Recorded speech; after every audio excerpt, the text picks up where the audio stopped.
Thanks, AJ.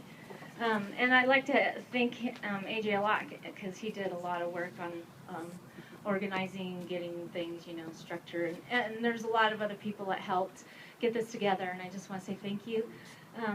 I want to thank the speakers that are coming to speak for us and just to be brave enough to speak what they feel in their hearts. I also want to thank my husband because I would have never been able to make it here this morning or be doing something like this if it weren't for him. And most importantly, I want to thank you for coming today. Most of us have heard the saying by Edmund Burke, all it takes for evil to triumph is for good men to do nothing. And I am neither a politician or a great orator, but I am a citizen of this country. And as such, I will not remain silent while great atrocities are conducted in the name of peace.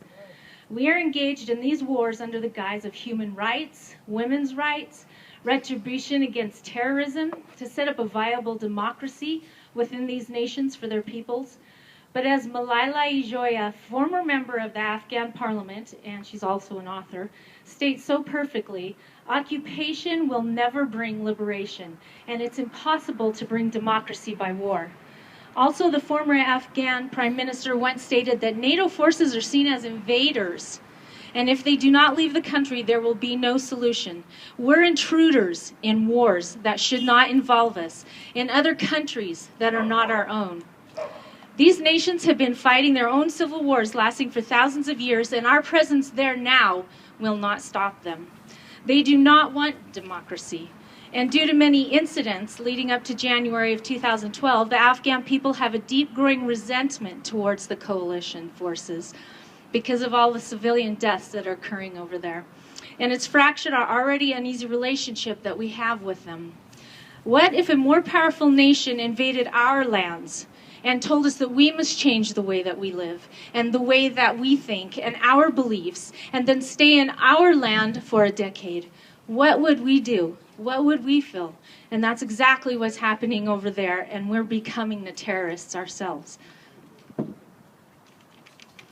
Sorry. The cost alone. These are just the two things that I want to talk about today. The cost of the war. The cost alone is so astronomical that it's hard to even wrap our brains around the numbers. The Nobel Prize winning economist Joseph Stiglitz reported that in 2007 we were spending $720 million a day for military maneuvers. That's $500,000 a minute. And in Iraq alone, from 2001 up to December 2nd of this year, our nation has spent, and let me see if I can say this right, $1,399,086,695,601. And here's some examples that I'd like to point out. The recent hurricane that we just had on the East Coast, we're told that it's going to cost us $62 billion in damages. That's how much happened. But we are hard-pressed to find the money to rebuild the areas. Yet in only 86 days, spending a day, what we do in the war, we could rebuild everything that has been destroyed over there and all the lives that have been destroyed. And with the money spent in the first 4 years in the invasion of Iraq, had it been left in the private sector where it belongs, we, through the free market, could have furnished everything needed to rebuild those areas devastated by the storm. And while I do believe that the money should remain in the hand of the citizens, I will use that amount that was spent in the first 4 years just for comparison. We could have furnished 1.27 million homes with renewable energy. At $2.3 billion, we could have given 1 million children health care for a whole year. And look where it's landed our economy. Our own people are in dire straits due to borrowing of funds for these wars. Our taxes are now being spent on repairing other nations' infrastructures and religious buildings.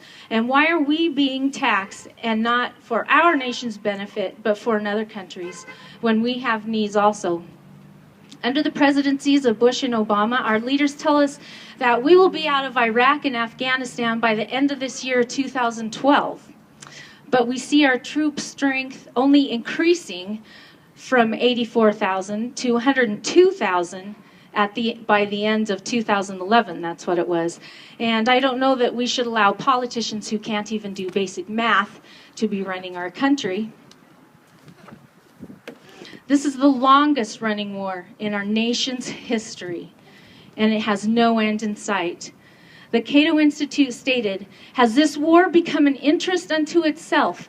That is to say, we must win the war because it's the war that we're in. Rather than asking if the war is winnable, we should ask ourselves if the war is worth winning. Is human life an acceptable cost in exchange for war? I say no. Why are we at war at all? Is it to defend our America from invading forces? No, it's not. Benjamin Franklin said that they that can give up essential liberty to purchase a little temporary safety deserve neither liberty or safety. American families are losing their children in war. We blow up neighborhoods of regular innocent people just like ourselves, calling it a success for the subsequent capture of one enemy. Parents are burying their children. Children are becoming orphans and living in the streets because they're losing their parents. Do we think that's acceptable? Look into their faces. They are not acceptable casualties of war. They are human lives that we are wasting and killing senselessly and for no right cause. These are ineffectual, unending wars that have cost us nothing but the death of thousands and led us into economic ruin. The blood of our sons and our daughters, our children, and the blood of another nation's children cry out to us for peace and an opportunity to live a normal life, to end this violence and death, and let us honor our people by bringing them home. Thank you.